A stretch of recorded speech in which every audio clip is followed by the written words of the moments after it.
নমস্কার, আমি doctor PK. মণ্ডল। আজকে যে রোগটি নিয়ে আলোচনা করব সেটা হচ্ছে চুল পড়া।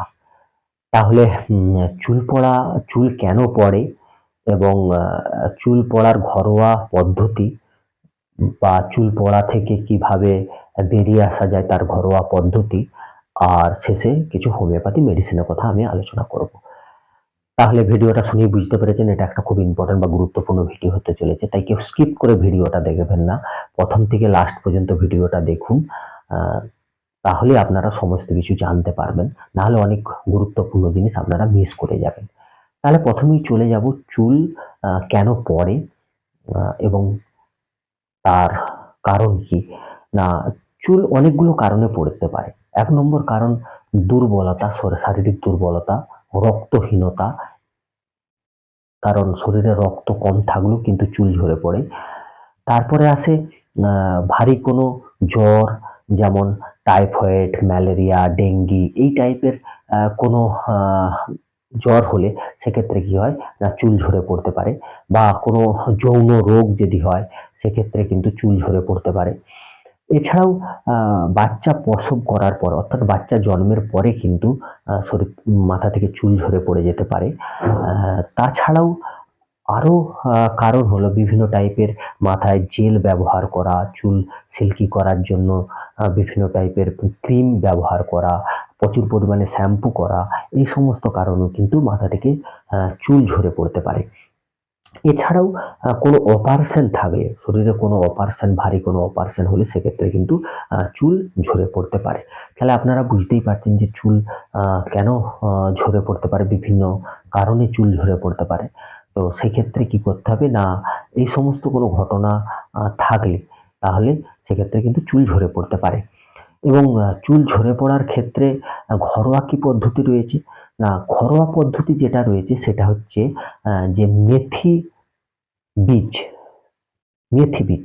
আপনারা জানেন যে দোকানে গিয়ে বললেই আপনারা পেয়ে যাবেন মেথির বীজ।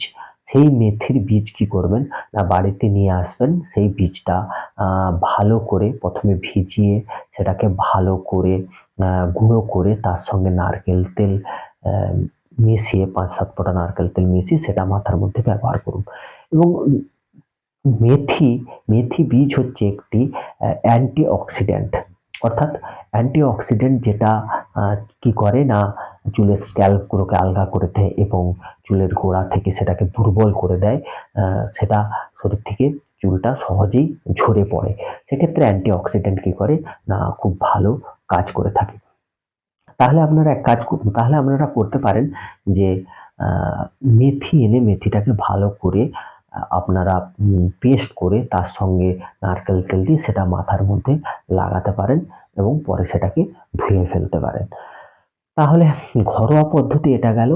আ এরপরে আসবো কিছু হোমিওপ্যাথি ওষুধের কথা। হোমিওপ্যাথি ওষুধের কথা কেন বলছি? কারণ আপনারা ঘরোয়া পদ্ধতির সাথে সাথেই বা পরিচর্যার সাথে সাথেই আপনারা যদি হোমিওপ্যাথি কিছু মেডিসিন সেবন করে থাকেন তাহলে সেক্ষেত্রে কি না, আপনারা আ কাজটা দ্রুত বুঝতে পারবেন এবং কাজটা দ্রুত হবে। যেটা থেকে আপনারা এই যে চুল পড়ার মতন সমস্যা, এটা থেকে সহজেই আপনারা বেরিয়ে আসতে পারবেন। তাহলে ১ম এই চলে যাব হোমিওপ্যাথি ওষুধের কথা। হোমিওপ্যাথির ক্ষেত্রে সবার ১ম এ যে ওষুধটার কথা বলব সেটা হচ্ছে লাইকোপোডিয়া। লাইকোপোডিয়া ২০০। লাইকোপোডিয়া ২০০ কারা ব্যবহার করতে পারবেন? না, যারা একটু হিংসুটে স্বভাবের বা গরম খাবার পছন্দ করেন, কৃপণ, এবং যাদের চুল পড়তে মাথার মাঝখানে চুল পাতলা হয়ে গেছে এবং টাক পড়ে যাওয়ার মতন মনে হয়েছে, তারা কিন্তু এই লাইকোপোডিয়া ২০০ ব্যবহার করতে পারেন।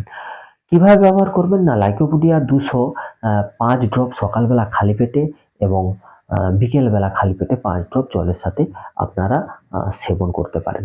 সেক্ষেত্রে আপনারা খুব ভালো রেজাল্ট আপনারা এখান থেকে পেতে পারেন। এরপরে যেটা আ যেই মেডিসিনটির কথা বলব সেটা হচ্ছে অ্যাসিড ফ্লোর ২০০। অ্যাসিড ফ্লোর ২০০ কারা ব্যবহার করবেন?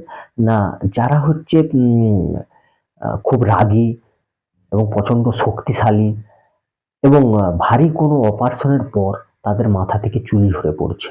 মানে বড় কোনো অপারেশন হয়েছে, সেই অপারেশনের পর থেকেই মাথার চুল তাদের আস্তে আস্তে ঝরে পড়ছে। তারা কিন্তু আ এই আ এই মেডিসিনটি ব্যবহার করতে পারেন।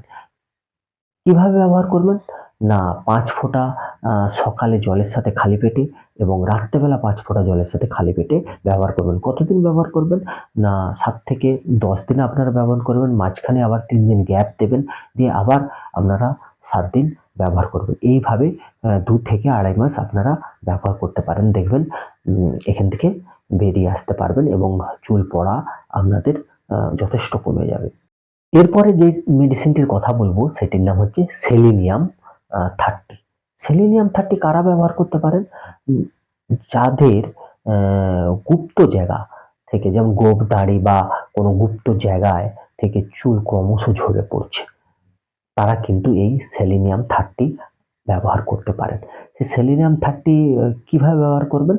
না ১০ ফোঁটা সকালবেলা খালি পেটে জলের সাথে, দুপুরবেলা খালি পেটে জলের সাথে আর রাত্রেবেলা খালি পেটে ১০ ফোঁটা করে জলের সাথে আপনারা এটা ১৫ দিন ব্যবহার করবেন। তারপরে ৫ দিন গ্যাপ দেবেন, আবার ১৫ দিন ব্যবহার করবেন। এইভাবে আপনারা যদি ব্যবহার করতে থাকেন তাহলে দেখবেন চুল পড়া থেকে সহজেই আপনারা মুক্তি পেয়েছেন।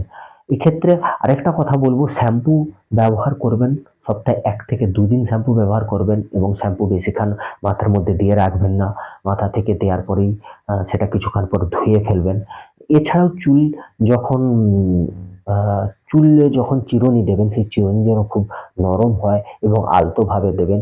মাথায় কোনো খোঁচাখুচি এই টাইপের কিছু করবেন না। সেক্ষেত্রে চুল সহজেই পড়ে যাবে এবং মাথা খুব টানভাবে কোনো কিছু দিয়ে বেঁধে রাখবেন না বা টান করে গার্ডার দিয়ে বাঁধবেন না। তাহলে কিন্তু চুল পড়ে যাওয়ার সম্ভাবনাটা অনেক বেশি থেকে থাকে। এখনো যারা আমাদের চ্যানেলটিকে সাবস্ক্রাইব করেনি তারা অবশ্যই সাবস্ক্রাইব করুন এবং প্রচুর পরিমাণে শেয়ার করুন। আর এই ভিডিও থেকে যদি আপনারা ভাবেন কোনো ইম্পোর্টেন্ট তথ্য বা গুরুত্বপূর্ণ তথ্য পেয়েছেন তাহলে আপনি আপনাদের বন্ধু-বান্ধব, আত্মীয়-পরিজন, পাড়া-প্রতিবেশীর মধ্যে প্রচুর পরিমাণে শেয়ার করুন যাতে তারাও এখান থেকে উপকৃত হতে পারেন এবং সহজেই এই চুল পড়ার মতন রোগ যেটা আস্তে, আস্তে মাথার টাঁকে পরিণত হতে পারে সেই সমস্ত জায়গা থেকে তারা কিন্তু বেরিয়ে আসতে পারে। আরেকটা কথা বলবো, যারা প্রেসক্রাইব করে মেডিসিন খাওয়ার চিন্তাভাবনা করছেন, তারা প্রেসক্রাইব করেও মেডিসিন সেবন করতে পারেন। সেক্ষেত্রে আমাদের ডেসক্রিপশনে হোয়াটসঅ্যাপ নাম্বার দেওয়া আছে। সেই হোয়াটসঅ্যাপ নাম্বারে গিয়ে আপনারা আপনাদের ডিটেইলস পাঠিয়ে প্রেসক্রাইব করেও কিন্তু আপনারা মেডিসিন সেবন করতে পারেন। এছাড়াও আরেকটা কথা বলবো, নেশা পানি বা মদ্যপান এই টাইপের কোনো নেশা থেকে আপনারা বিরত থাকুন। কারণ নেশা করলেও কিন্তু সেক্ষেত্রে চুলের সমস্যা হতে পারে বা চুল পড়ে যাওয়ার একটা প্রবণতা থেকে থাকে। আর অবশ্যই মাথার মধ্যে কোনো জেল ব্যবহার করবেন না বা মাথায় কোনো ক্রিম ব্যবহার করবেন না। বা সুগন্ধি যে সমস্ত তেল রয়েছে এই সমস্ত তেলগুলো ব্যবহার করবেন না। একদম নারকেল তেল ব্যবহার করবেন। সেক্ষেত্রে কি হবে? না চুল মজবুত হবে এবং চুলের গোড়া অনেক শক্তিশালী হবে এবং সহজে চুল ঝরে পড়বে না। আরেকটা কথা, যারা ভাবছেন ওষুধ খাবেন, তারা অবশ্যই জার্মান শেফার্ডের ওষুধ আ কিনবেন। যদি জার্মান শেফার্ডের ওষুধ কিনতে না পারেন বা জার্মান যে সমস্ত বড়, বড় কোম্পানি আছে তাদের কাছে যদি ওষুধ না নিতে পারেন, সেক্ষেত্রে আমাদের দেশের যে নামি দামি কোম্পানি রয়েছে সেই সমস্ত কোম্পানির সিল ফাইল আপনারা ব্যবহার করবেন। কেটে দেয়া লুজ বা এমনি নরমাল লুজ ফাইল আপনারা বা লুজ মেডিসিন আপনারা ব্যবহার করবেন না। সেক্ষেত্রে আপনারা ভালো কোনো কাজ বুঝতে পারবেন না। আবার দেখা হবে নতুন কোনো ভিডিওতে। নমস্কার।